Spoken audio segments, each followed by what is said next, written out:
Bonjour chers amis, aujourd'hui je vais vous parler de la Saint-Barthélemy qui est un massacre qui a eu lieu dans la nuit du 23 au 24 août 1572.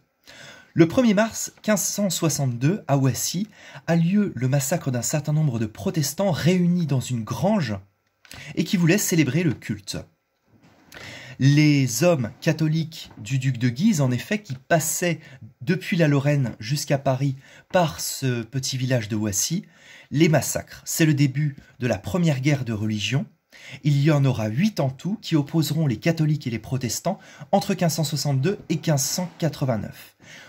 Un peu plus tard, en 1570, c'est l'édit de paix de Saint-Germain qui permet d'installer une certaine réconciliation entre catholiques et protestants. Cette réconciliation est scellée notamment par le mariage d'Henri de Navarre, qui est roi protestant, avec Marguerite de Valois, qui est la sœur tout simplement du roi de France Charles IX.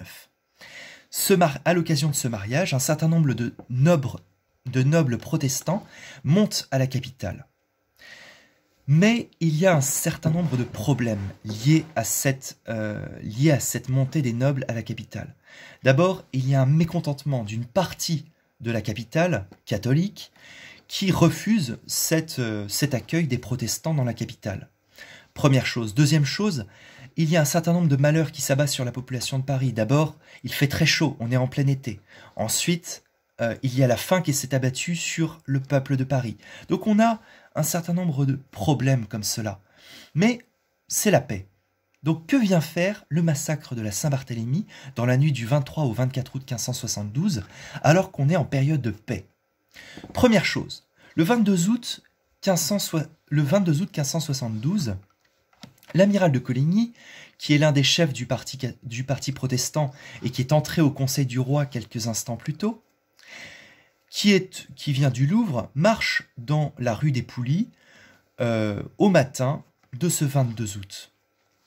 Et à ce moment-là, il y a un attentat. C'est-à-dire, on lui tire dessus, il reçoit la balle dans le bras droit, il n'est donc pas tué. Un homme qui était caché dans une maison lui a tiré dessus.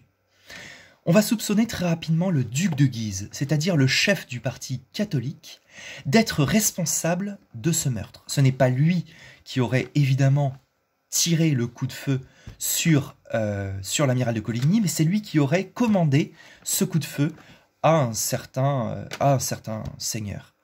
Donc, le duc de Guise est compromis. Bien entendu, il y a un mécontentement parmi les nobles protestants qui sont à Paris à l'occasion du mariage d'Henri de Navarre, protestant, avec Marguerite de Valois. Donc ces nobles protestants qui sont des proches d'Henri de Navarre sont particulièrement mécontents de cet attentat perpétré contre l'amiral de Coligny et veulent en découdre très rapidement. Le roi Charles IX ainsi que sa mère Catherine de Médicis prennent peur. Dans la nuit du 23 au 24 août 1572, ils prennent une décision grave, à savoir laquelle? Eh bien, de massacrer, de décapiter le parti huguenot, c'est-à-dire de tuer tous les chefs protestants qui sont présents à Paris, à commencer par le propre gendre de Catherine de Médicis, à savoir Henri de Navarre, qui avait épousé sa fille. Donc, là, on est vraiment dans une situation très délicate. Et le premier homme à être tué à Paris est l'amiral de Coligny, au matin du 24 août. Il est tiré de son lit rue Béthisy, à son hôtel. Il est poignardé de plusieurs coups de dague. Il est ensuite défenestré, décapité, émasculé et ensuite pendu par les pieds au gibet de Montfaucon, où il va rester quelques jours. Vous imaginez le tableau. Ensuite, c'est un certain nombre de seigneurs protestants qui vont être tués. Et il ne restera plus que 2 ou 3 survivants, dont Henri de Navarre, qui rapidos abjure sa foi protestante pour qu'on lui épargne la vie. Donc, Henri de Navarre est épargné, ainsi que 2 autres personnes. Mais la Saint-Barthélemy, ce n'est pas uniquement la décapitation du parti protestant, c'est aussi une Saint-Barthélemy du peuple parisien. Le peuple parisien est encouragé par le massacre des chefs protestants. Il en a ras-le-bol, il a faim, il fait très chaud dans la capitale. Il impute la responsabilité de la division religieuse, non pas à eux-mêmes, mais aux protestants. C'est à cause des protestants que le royaume de France est divisé. Et donc ils se jettent dans la rue, des milices catholiques se répandent dans les rues et tirent les protestants de leur lit, les égorgent, les déshabillent, les mutilent, les jettent dans la Seine. Donc il y a beaucoup d'actes de barbarie qui sont commis dans ces nuits du 23 au 24 août.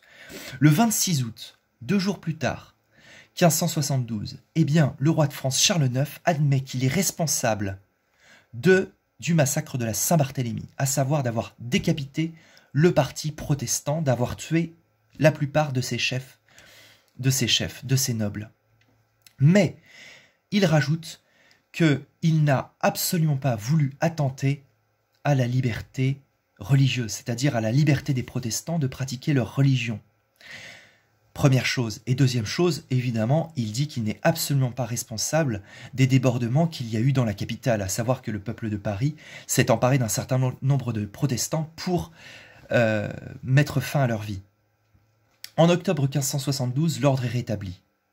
Il y a eu des attentats un peu partout en France, une quinzaine de villes ont été le théâtre de massacres. Ça fait 6 000 morts en province, donc 10 000 morts dans toute la France, puisque 4 000 à Paris. En conclusion, ce massacre de la Saint-Barthélemy ouvre une 4e guerre de religion. C'est la fin de la paix. Des catholiques modérés sont scandalisés par ce massacre et se rapprochent des protestants. Donc il y a une coalition entre protestants et catholiques qui veulent communément une stabilité politique et qui veulent que le parti protestant, finalement, avec ses catholiques modérés, gagne contre les catholiques les plus extrémistes, je dirais, ceux qui sont responsables des massacres. Donc il y a de plus en plus une volonté de rétablir l'ordre. J'espère que cette vidéo vous a plu, chers amis, et n'hésitez pas à liker, à vous abonner ou à laisser un commentaire. À bientôt.